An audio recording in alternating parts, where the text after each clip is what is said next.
नमस्कार सभी को। स्वागत है आपका कक्षा 12 की हिस्ट्री की ऑनलाइन क्लास के अंदर। हिस्ट्री में हम तीसरे पार्ट का जो बिंदु पढ़ रहे हैं कुषाण वंश। कुषाण वंश में हम पढ़ेंगे जो है कुषाणों का सबसे शक्तिशाली शासक कौन था, तो कनिष्क था। तो कनिष्क के बारे में हम पढ़ेंगे कि कनिष्क की उपलब्धियां क्या क्या थी। देखिए, कनिष्क कुषाणों में सबसे महान और शक्तिशाली शासक माना जाता है, जिसका विद्वानों की मानना है कि इसका राज्याभिषेक है वो 78 या 78 ईस्वी के आसपास हुआ था। ठीक है। कनिष्क का अगर हम साम्राज्य देखें तो कनिष्क का साम्राज्य पश्चिम में ऑक्सस नदी से पूर्व में गंगा नदी तक, मध्य एशिया में खुरासान से लेकर उत्तर प्रदेश में वाराणसी तक फैला हुआ था। ठीक है। तो कनिष्क ने अपना साम्राज्य विस्तार काफी कह सकते हैं लंबा चौड़ा है वो किया था। उसका साम्राज्य मध्य एशिया में भी फैला हुआ था, साथ में भारत के कई प्रदेशों के ऊपर उसने अपना अधिकार है वो कर रखा था। हम कनिष्क अपनी सैनिक उपलब्धियों के कारण खास तौर से जाना जाता है कि उसने विभिन्न प्रदेशों को जीता और उसे अपने साम्राज्य का हिस्सा बनाया। तो यहाँ पे हम समझते हैं कि कनिष्क के समय में जो है कुषाण सत्ता है वो चरम शिखर पर पहुंच गई। चरम शिखर पर यह कह सकते हैं काफी उपलब्धियां हैं कनिष्क के समय में कुषाणों को है वो हासिल हुई थी। कनिष्क अपने समय का एक महान विजेता, एक कुशल प्रशासक, एक कला प्रेमी शासक है वो माना जा सकता है। तो यहाँ पर हम कनिष्क को सैनिक उपलब्धियों के आधार पर समझेंगे, क्योंकि कनिष्क को वीम-कड़फिसिस का जो राज्य या साम्राज्य है वो उत्तराधिकार में मिला था, और लेकिन यहाँ पे वीम-कड़फिसिस को कई चीनी शासकों के माध्यम से पराजित होने के कारण उसका जो साम्राज्य है वो तितर-बितर हो गया था या एक तरह से बिखर गया था। और ऐसी स्थिति में कनिष्क को साम्राज्य का कुछ ही हिस्सा प्राप्त हुआ था, लेकिन कनिष्क ने अपनी सैन्य योग्यताओं के आधार पर अपने साम्राज्य का विस्तार किया और कुषाण शाखा को या कुषाण राजवंश को चरम शिखर तक पहुंचाया। तो हम कनिष्क की सैनिक उपलब्धियों को समझते हैं। देखिए कि उसने पार्थिया पर अधिकार कर लिया। पार्थिया जो चीनियों ने जिसे अपने अधिकार में ले लिया था, और इसका पता है हमें चीनी साहित्य या चीनी स्रोतों के माध्यम से ही पता चलता है कि एक तो पार्थिया पर अधिकार करने के पीछे इसके दो रीजन माने जाते हैं कि एक तो ये व्यापारिक दृष्टि से महत्वपूर्ण था, ठीक है, और दूसरा ये कि जो यहाँ पे पार्थिया का एक एरियाना प्रदेश था, एरियाना के ऊपर पहले से कुषाणों का शासक था, लेकिन उसे जो है चीनियों ने जीत लिया था, उसके ऊपर अधिकार कर लिया था। तो कनिष्क इसे अपने साम्राज्य का अभिन्न हिस्सा मानता था। तो ऐसी स्थिति में उसने पार्थिया के ऊपर अधिकार करने की सोची, यहाँ पर आक्रमण किया। डॉक्टर स्मिथ है जो विद्वान इतिहासकार है वो ये कहते हैं कि कनिष्क ने पार्थियानों के मूर्ख राजा, जिसका नाम संभवतः खुसरो बताया जाता है, कि खुसरो को हराया था, और इस युद्ध के पश्चात पार्थिया कुषाण साम्राज्य का अंग है वो बन गया। तो यहाँ पे कुषाणों को हराया, पार्थिया के शासक खुसरो को हराया, और इस प्रकार से कनिष्क ने पार्थिया के ऊपर अधिकार कर लिया। हम अगर कनिष्क की दूसरी उपलब्धि देखें तो कनिष्क ने पाटलिपुत्र या मगध को भी जीतना चाहा था और जीता उसको। मगध जो कि वर्तमान में बिहार प्रदेश है, पाटलिपुत्र अर्थात वर्तमान का नाम है पटना। ठीक है। तो यहाँ पर भी कनिष्क ने आक्रमण किया, और इतिहास ये कहता है कि कनिष्क ने साकेत यानी अयोध्या, साकेत पर पाटलिपुत्र पर आक्रमण किया, और उस आक्रमण से उसने वहां के शासक को पराजित किया और उसके ऊपर दंडात्मक कर की उसने मांग की। दंडात्मक यानी मुआवजा देना, एक तरह से कर भरना। तो उसने दंड के अनुसार है कर की मांग की, लेकिन जो है पाटलिपुत्र का जो शासक था वो उस कर को नहीं भर पाया। तो कनिष्क ने बदले में क्या किया कि एक काष्ठ निर्मित भिक्षा पात्र जो भगवान बुद्ध से संबंधित था या महात्मा बुद्ध से संबंधित था, और एक प्रसिद्ध बौद्ध विद्वान जो कि अष्टघोष जो वहां पर उस समय पाटलिपुत्र या मगध के दरबार में था, उसको वो अपने साथ लेकर चला गया। ठीक है। तो यहाँ पे कनिष्क ये दो चीजों को लेके गया, एक तो बुद्ध से संबंधित भिक्षा पात्र, दूसरा दूसरा वहां का महान विद्वान अश्वघोष। ठीक है। और मगध के ऊपर उस समय सातवाहन शासकों का शासन था, तो यहाँ पर सातवाहनों को पराजित करने का श्रेय भी जो है वो कनिष्क को ही जाता है, या कह सकते हैं कि सातवाहन शाखा का अंत करने का श्रेय भी कनिष्क को ही जाता है। तो ये थी कनिष्क की दूसरी उपलब्धि, सैनिक उपलब्धि। अब तीसरा आता है कश्मीर पर विजय। ठीक है। कश्मीर पर भी कनिष्क ने विजय प्राप्त की। इसका सबसे बड़ा जो स्रोत मिलता है हमें, या इसकी जानकारी का प्रमुख स्रोत वो मिलता है, वो हमें मिलता है राजतरंगिणी, जो कलहण के द्वारा लिखी गई है। जो कश्मीर का इतिहास लिखने वाला जो विद्वान था कलहण, उसने अपनी राजतरंगिणी में कश्मीर का शासक है वो कनिष्क को बताया कि कभी न कभी कनिष्क है उसने कश्मीर का शासक रहा था।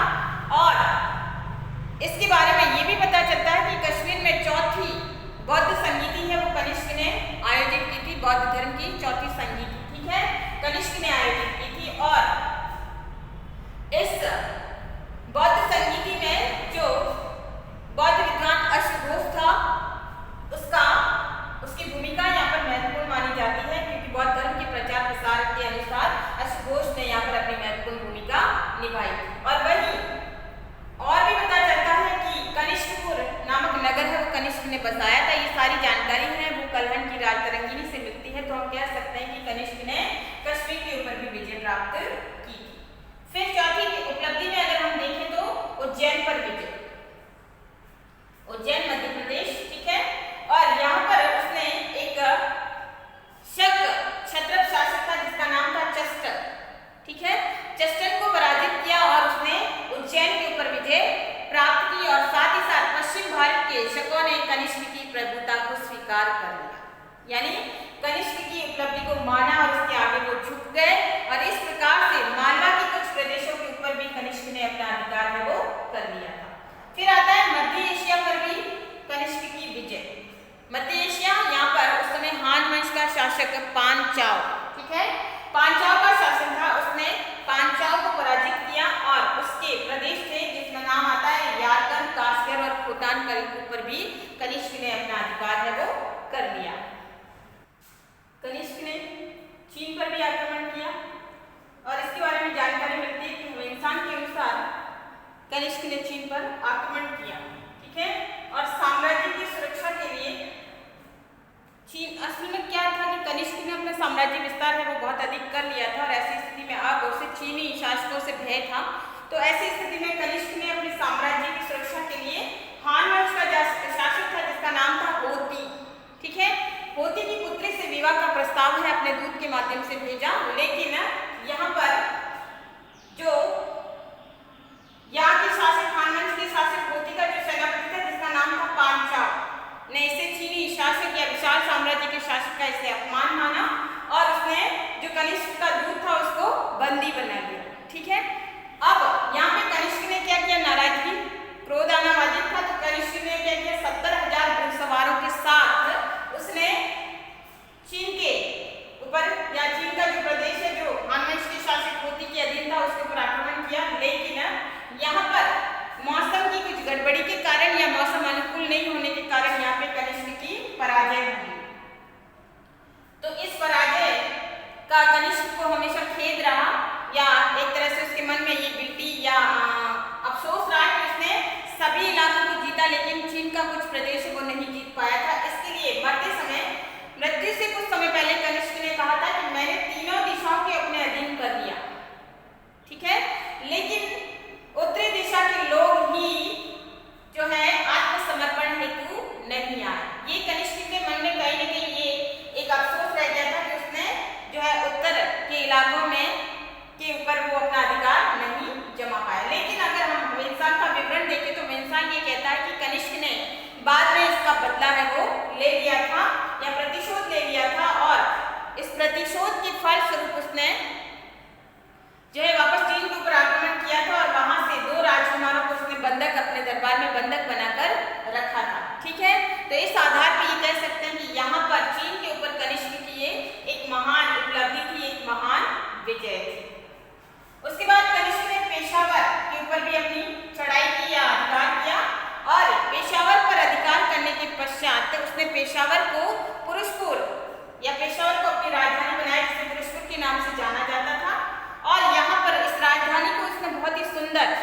नगर के रूप में इसको बसाया और यहाँ पर विभिन्न श्रेष्ठ स्मारकों का उसने निर्माण करवाया और साथ ही साथ बौद्ध विहारों का निर्माण भी कनिष्क ने यहाँ पर करवाया है।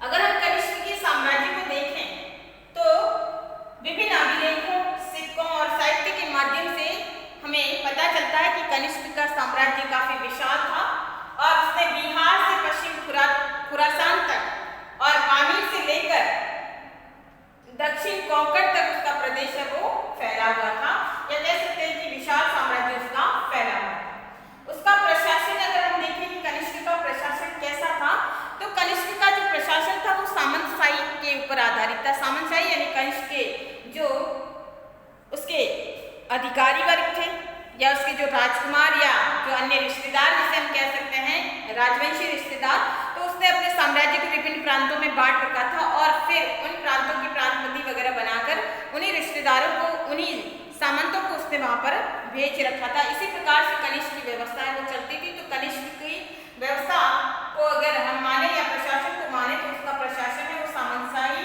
या फिर क्षत्रप प्रणाली के आधार पर चलता था। कनिष्क एक बौद्ध धर्म के पोषक के रूप में अगर हम कनिष्क को माने तो कनिष्क ने बौद्ध धर्म का पोषण किया और वो बौद्ध धर्म का महान संरक्षक माना जाता है।